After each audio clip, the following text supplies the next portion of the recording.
दोस्तों, इसी प्रकार की मोटिवेशनल कहानियां सुनने के लिए हमारे YouTube चैनल को सब्सक्राइब करें और आज की ये कहानी कैसी लगी हमें कमेंट करके जरूर बताएं। तो चलिए आज की कहानी शुरू करते हैं। प्राचीन समय की बात है। एक समुद्र के किनारे एक गुरु अपना आश्रम बनाकर रहा करते थे।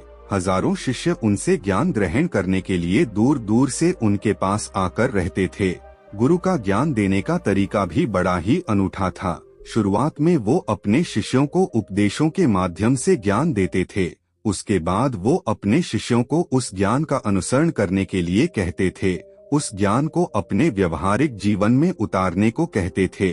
एक बार उस आश्रम में एक सम्राट अपने बेटे को लेकर पहुंचा। उस सम्राट ने उस गुरु से प्रार्थना की कि आप मेरे बेटे को अपने आश्रम में रहने दें और अपने तरीके से उसे ज्ञान दे। उसे इस आश्रम में बिल्कुल भी ऐसा नहीं लगना चाहिए कि वो किसी सम्राट का बेटा है। उसे बिल्कुल साधारण शिष्यों की तरह ही ज्ञान देने की कृपा करें। गुरु ने मुस्कुराते हुए कहा कि सम्राट, ज्ञान इसी तरीके से लिया जा सकता है। अगर तुम अपने आप को दूसरों से बड़ा समझोगे तो तुम ज्ञान ग्रहण नहीं कर पाओगे। अगर तुम्हें ज्ञान ग्रहण करना है तो तुम्हें दूसरों की तरह अपने आप को साधारण समझना होगा। यही ज्ञान ग्रहण करने की सबसे पहली सीढ़ी होती है। तुम निश्चिंत रहो, आज से तुम्हारे बेटे की जिम्मेदारी मेरे कंधों पर रही। ये कहकर गुरु सम्राट के बेटे को अपने साथ लेकर समुद्र के किनारे टहलने के लिए निकल गए। आश्रम के बाकी सभी बच्चे उस सम्राट को देख रहे थे। सम्राट अपने बेटे को अपने रथ पर बिठाकर लाया था, जिससे सभी बच्चे समझ गए थे कि ये लड़का सम्राट का बेटा है। इसी वजह से आश्रम के सभी बच्चे सम्राट के बेटे की तरह आकर्षित हो गए थे।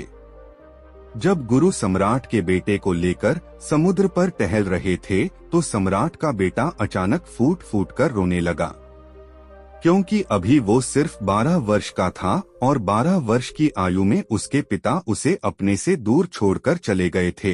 ये सदमा वो बच्चा सहन नहीं कर पा रहा था। वो नहीं समझ पा रहा था कि उसके पिता उसकी भलाई के लिए उसे उस गुरु के पास छोड़कर गए हैं। उसे रोते हुए देखकर गुरु ने कहा कि बेटा, मैं तुम्हें चुप नहीं करूँगा। हो सकता है कि आज मैं तुम्हारे आंसू पोंछ दूं, लेकिन कल तुम फिर अपने आप को अकेला पाओगे। याद रखना, जीवन में इंसान अकेला आता है और अकेला ही जाता है। जितनी जल्दी जो इंसान इस बात को समझ लेता है वो उतनी जल्दी आत्मज्ञान के रास्ते पर निकल पड़ता है। गुरु ने अपनी बात आगे बढ़ाते हुए कहा कि जो इंसान अकेला रहना सीख लेता है वही खुद से प्यार कर पाता है, और जो खुद से प्यार करना जानता है वो किसी के भी जाने का अफसोस नहीं करता, क्योंकि वो खुद से ही प्यार करता है। धीरे धीरे तुम आश्रम के माहौल में ढल जाओगे। शुरुआत में तुम्हें समस्या आ सकती है, लेकिन कुछ दिनों के बाद तुम इसे आत्मसात कर लोगे। उसके बाद तुम्हें यही जगह बहुत अच्छी लगने लगेंगी। ये जगह तुम्हें अपनी महल जैसी लगने लगेंगी। संध्या हो चली थी। समुद्र के दूसरे छोर पर सूरज छिपने लगा था और अपनी लालिमा पूरे आसमान में बिखेर रहा था। इंसान की बर्बादी के 4 कारण। एक साधु की कहानी।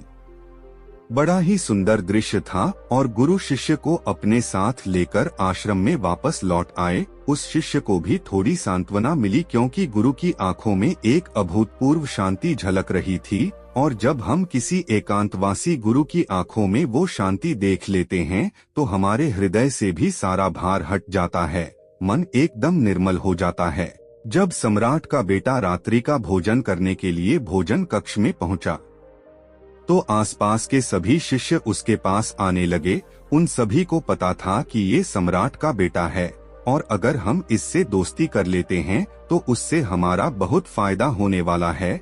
यही सोचकर आश्रम के ज्यादातर ने उसे घेर लिया था। बस कुछ बच्चे जो अकेले रहने का महत्व समझते थे, जो दिखावे में विश्वास नहीं करते थे, वो उस सम्राट के बेटे के पास जाने की बजाय अपना पूरा ध्यान खाने पर लगा रहे थे और एकांत में बैठकर अपना भोजन कर रहे थे। कुछ दिनों के बाद सम्राट के बेटे की आश्रम के ज्यादातर बच्चों के साथ दोस्ती हो गई। अब वो आश्रम में उन बच्चों के साथ घूमता, उन्हीं के साथ अपना ज्यादातर समय बिताता। आखिरकार सम्राट का बेटा था सुख सुविधाओं में पला बढ़ा था। आसपास बहुत से दास औरत आसिया होते थे। आसपास अपने मित्रों से घिरे होना वही दिनचर्या उसने इस आश्रम में भी अपना ली थी। ऐसा नहीं था कि गुरु को ये सब पता नहीं था, पर गुरु उसे अलग तरीके से ज्ञान देना चाहते थे। बच्चों को ज्ञान आप उपदेश देकर नहीं दे सकते, उन्हें साक्षात्कार कराना पड़ता है। उसके बाद उन्हें वो बात समझ आती है जो आप समझाना चाहते हैं। गुरु को ये बात पता थी कि अगर मैं इसे बोलकर बताऊंगा तो ये कभी समझ नहीं पाएगा। मुझे ऐसे दिखाना पड़ेगा, इसे एहसास कराना पड़ेगा कि अकेले रहने से ही तुम अपनी शक्तियों को जान पाओगे। ये सीख देने के लिए गुरु एक दिन उस शिष्य को अपने साथ एक पहाड़ी की चोटी पर ले गए। पहाड़ी पर पहुंचकर गुरु ने उसे शिष्य से कहा कि अब तुम्हारा ज्ञान पूरा हो चुका है, बस एक आखिरी रात तुम्हें यहाँ पर बितानी होगी। उसके बाद अगले दिन शाम को मैं तुम्हारे राजमहल में तुमको पहुँचा दूंगा। वो बच्चा तो ये सुनकर बहुत खुश हो गया कि अब मैं वापस अपने राजमहल चला जाऊंगा। फिर से मेरे दास और दासियां सारी भोग की वस्तु ये मेरे पास होंगी। उस शिष्य ने गुरु से पूछा कि गुरुजी, मुझे आज रात आप यहाँ पहाड़ी पर क्यों छोड़ रहे हैं? आखिर मुझे कौन सा आखिरी ज्ञान यहाँ से मिलेगा? गुरु ने मुस्कुराते हुए कहा कि यहाँ पर चट्टान के पीछे तुम्हें छिपकर बैठना होगा। यहाँ पर रोज रात को एक बाज जाता है, तुम्हें उस बाज को देखना है, बड़ी गौर से देखना है, हर गतिविधि देखनी है, और उस बाज को देखने के बाद अगले दिन अगर तुम उस बाज की खूबियाँ मुझे बता पाए तो मैं तुम्हें तुम्हारे राजमहल वापस भिजवा दूंगा। और हाँ, सुबह आने से पहले एक बात पर और ध्यान देना है, एक चरवाहा यहाँ पर अपनी भेड़ों को चराने के लिए आता है। तुम्हें उन भेड़ों की गतिविधियाँ भी देखनी है। याद रखना, बाज की गतिविधि रात को और भेड़ों की गतिविधि सुबह। अगर तुम दोनों की गतिविधि ध्यान से देखकर मुझे बता पाए तो तुम इस आश्रम से हमेशा के लिए आजाद हो जाओगे, तुम्हारा ज्ञान पूरा हो जाएगा। मैं तुम्हारे पिता को कह दूंगा कि ये बच्चा हमारे आश्रम का सबसे ज्ञानी बच्चा है। ये कहकर गुरु अपने आश्रम में वापस लौट आए और वो बच्चा वहीं पर उस चट्टान के पीछे खड़ा हुआ उस बाज का इंतजार करने लगा। काफी वक्त बीत जाने के बाद वहाँ पर एक बाज अपने बच्चों के साथ पहुँचा।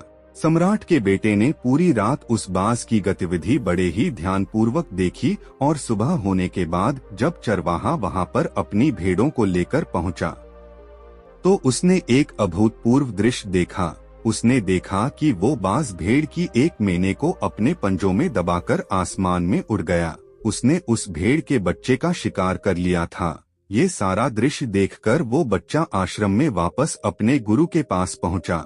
इससे पहले कि गुरु उससे कुछ पूछते, उसने गुरु को प्रणाम करते हुए कहा कि गुरुदेव, आप आश्रम के सभी बच्चों को यहाँ पर बुला लीजिए। मैं सब लोगों को बताना चाहता हूँ कि मैंने क्या देखा। जब आश्रम के सभी बच्चे वहाँ पर पहुँच गए तो उस सम्राट के बेटे ने कहना शुरू किया कि मैंने अपने जीवन में बहुत से पक्षियों को देखा है, लेकिन बाज उन सभी पक्षियों में से सबसे अद्भुत और सबसे अलग होता है। उदाहरण के लिए एक तोता हम सभी ने देखा है। तोता बोलता तो बहुत है लेकिन कभी ऊंचा नहीं उड़ पाता, लेकिन एक बाज जो कि हर समय शांत रहता है, वो आकाश को भी छू सकता है। उसमें आकाश को भी छू लेने का सामर्थ्य होता है। जब भी एक बात अपने शिकार को निश्चित कर लेता है तो वो उसी शिकार पर अपनी नजरें गड़ाए रहता है, चाहे वो कितनी भी ऊंचाई पर क्यों ना हो, चाहे कितना भी बड़ा तूफान क्यों ना जाए, लेकिन उसकी नजर हमेशा अपने लक्ष्य पर स्थिर रहती है। आज सुबह जिस बाज को मैंने देखा, उसने हर भेड़ को अपना शिकार नहीं बनाया, बल्कि उस भेड़ के झुंड में से उसने उस भेड़ के मेमने को अपना शिकार बनाया। उस बाज की तरह हमें भी अपना ध्यान अपने एक ही लक्ष्य पर स्थिर रखना चाहिए।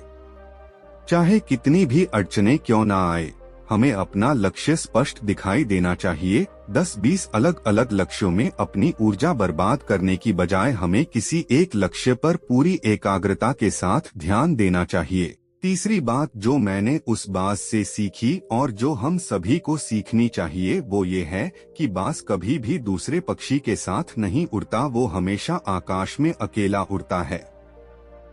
इससे हमें ये सीख लेनी चाहिए कि हमें कभी भी छोटी सोच वाले लोगों के साथ नहीं रहना चाहिए। आखिरकार हम भी वही बन जाते हैं जिनके साथ हम रहते हैं।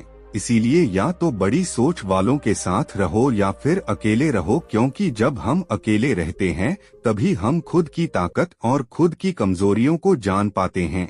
कमजोरियों को जानकर उनको दूर कर सकते हैं और अपनी ताकत को जानकर उसका सही इस्तेमाल कर सकते हैं। लेकिन वो तभी संभव होगा जब हम अकेले रहना सीखेंगे। चौथी सीख जो हमें एक बाज से लेनी चाहिए कि एक बाज हमेशा अपनी सीमाओं से ऊपर उठकर उड़ता है। जब तूफान आता है तो हर एक पक्षी अपने घोंसले की तरफ भागता है, खुद को छुपाने की जगह ढूंढता है। लेकिन बाज ऐसा कुछ भी नहीं करता, वो खुद की सीमाओं को तोड़कर बादलों से भी ऊपर उड़ने का प्रयास करता है। हवाएं उसे थपेड़े मारती है, पंख उसके बाहरी हो जाते हैं, पानी और धूल की वजह से उसे कुछ दिखाई नहीं देता, लेकिन वो फिर भी आसमान की तरफ उड़ता रहता है और अंततः बादलों से भी ऊपर निकल जाता है और वहाँ तब तक उड़ता रहता है जब तक मौसम ठीक नहीं हो जाता।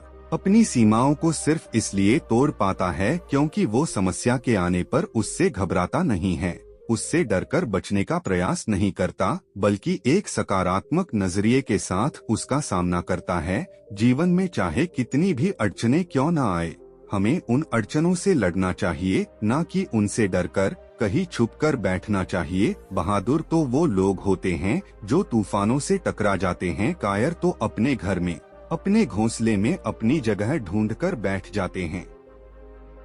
पांचवी बात जो हम एक बाज से सीखनी चाहिए कि बाज कभी भी अपने घोंसले में घास के कोमल तिनके नहीं रखता। जो तिनके एक कोमल होते जाते हैं वो उन्हें निकालकर फेंकता रहता है। उसी तरह चाहे कितनी भी आरामदायक जिंदगी आपको मिली हो, लेकिन उस आराम से ऊपर उठकर अपने आलस्य को तोड़कर जीवन में मेहनत करते रहना चाहिए। जीवन में पसीना बहाना चाहिए, शारीरिक मेहनत करनी चाहिए। अपने घोंसले से कोमल तिनके उठाकर फेंक दो और आज ही अपने आलस्य को तोड़कर निकल पड़ो। हर दिन अपने आप को चुनौतियां दो, हर दिन मुश्किलों से लड़ो, क्योंकि वही मुश्किलें तुम्हें मजबूत बनाएंगी। जंगल के राजा शेर को भी झुंड बनाकर शिकार करते हुए देखा जा सकता है, लेकिन बाज हमेशा अकेला शिकार करता है, क्योंकि वो जानता है कि भीड़ हौसला तो देती है मगर साहस छीन लेती है। आदमी को हमेशा अकेले ही आगे बढ़ना होता है। यही कारण होता है कि वो जल, थल और नभ सभी जगहों पर अपने शिकार का परचम लहरा सकता है। बाज की उम्र लगभग 70 साल की होती है, लेकिन 40 साल में ही उसका शरीर बूढ़ा हो जाता है। नाखून उसके पैरों में धंसने लगते हैं, पंख उसके शरीर में चिपक जाते हैं, उसकी चोंच मुड़ जाती है, उसका शरीर भारी हो जाता है। ऐसी स्थिति में शिकार करना तो क्या, उड़ने की भी हालत नहीं रहती उसकी। ऐसे में उसके पास सिर्फ दो विकल्प होते हैं। पहला, या तो वह खुद की इस अवस्था को स्वीकार कर ले और भूखा प्यासा मर जाए, या किसी दूसरे जानवर का शिकार बन जाए। भगवान बुद्ध की 4 प्रेरक कहानियां, जिंदगी भर काम आने वाली 4 कहानियां। और दूसरा विकल्प ये होता है कि वो 6 महीने एक बहुत ही दर्दनाक प्रक्रिया से गुजरे और खुद को फिर से पहले जैसा मजबूत बना लें। लेकिन बाज तो बाज है, वो दूसरा विकल्प चुनता है। इसके लिए वो खुद को एक बहुत ही ऊंचे पहाड़ पर ले जाता है, जहां वो पहले अपनी सोच से अपने सारे पंख खींच कर उखाड़ देता है और फिर चट्टान पर पैर मार मार कर अपने पंजे तोड़ देता है। उसके बाद उसी चट्टान पर अपनी चोंच को पटक पटक कर तोड़ देता है और इस लहूलुहान अवस्था में खुद को दूसरे जानवरों से छुपाता फिरता है। अगले 6 महीने तक वो इसी दर्दनाक प्रक्रिया से गुजरता है और इंतजार करता है नए चोंच, नए पंख और नए पंचों का। तब फिर वो अपनी नई जिंदगी शुरू करता है और निकल पड़ता है अपने शिकार पर और अगले 30 सालों तक फिर से राज करता है। इसीलिए समय आने पर हमें भी अपनी पुरानी आदतों को छोड़ना पड़ता है और कुछ नया सीखना पड़ता है। समय के साथ बदलना पड़ता है, अपने आप को तैयार करना पड़ता है, वरना हमारा भी शिकार हो सकता है, हम भी पीछे रह सकते हैं। इसके बाद सम्राट के बेटे ने भेड़ों की विशेषता बताते हुए कहा कि भेड़ हमेशा झुंड में चलती हैं। उन्हें झुंड में एक साथ चलने से हिम्मत मिलती है, लेकिन जैसे ही उन पर शिकार होता है वैसे ही वो भीड़ तितर बितर हो जाती है और उस पूरी भीड़ में से एक भी भेड़ अपने साथी की मदद करने के लिए वापस नहीं लौटती। इससे हमें ये सीख मिलती है कि हमारे साथ कितने भी लोग खड़े हो, किसी पर भी यकीन नहीं करना। यकीन करना तो खुद पर करना, क्योंकि बुरा समय आने पर वो भीड़ कब तितर बितर हो जाएगी आपको पता ही नहीं चलेगा।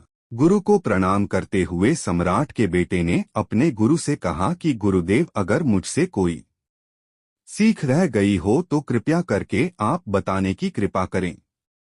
गुरु ने सभी बच्चों को संबोधित करते हुए कहा कि ये सभी बातें जो अभी इस बच्चे ने बताई है सब सही है, लेकिन ये सारी खूबियां आप लोगों में तभी पैदा हो पाएगी जब आप अकेले रहने का अभ्यास करेंगे। आपने देखा होगा कि बाज कभी भी किसी दूसरे पक्षी के साथ नहीं रहता, ना ही किसी के साथ अपनी जोड़ी बनाता। वो आसमान में अकेला उड़ता है और अकेला उड़ने की वजह से वो अपनी ताकत और अपनी कमजोरियों को जान पाता है। इसके बाद गुरु ने अपनी बात खत्म करते हुए कहा कि मैं आज रात इस सम्राट के बेटे को इसके राजमहल में छोड़ने के लिए जा रहा हूँ, क्योंकि इसके सीख यहाँ पर पूरी हो गई है। और ये कहकर गुरु उस सम्राट के बेटे का हाथ पकड़कर राजमहल की तरफ रवाना हो गए और बाकी के सभी बच्चे उन्हें पीछे से जाते हुए देखते रहे।